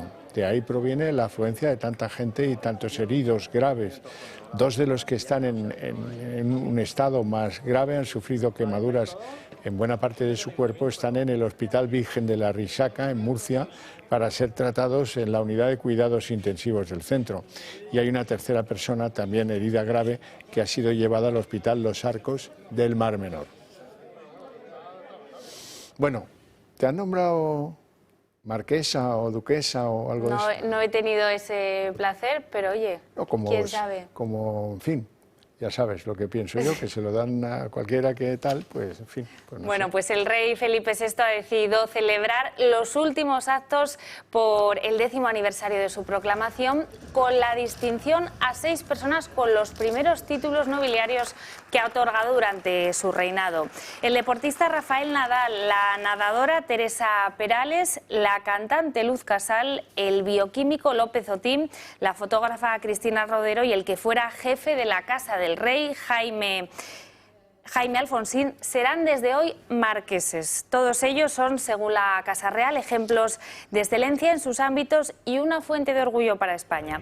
Felipe VI ha tardado 11 años en conceder sus primeros títulos nobiliarios. En esto contrasta con lo que hizo su padre, Juan Carlos I. Él entregó en 40 años nada más y nada menos que 55 títulos nobiliarios. Bueno, y hasta aquí el día. En 30 minutos les deseamos una feliz noche a todos, especialmente a los que decidan continuar con nosotros, con el Toro TV. Y volvemos mañana con toda la información. Les dejamos con Sandro Meco. Hasta mañana.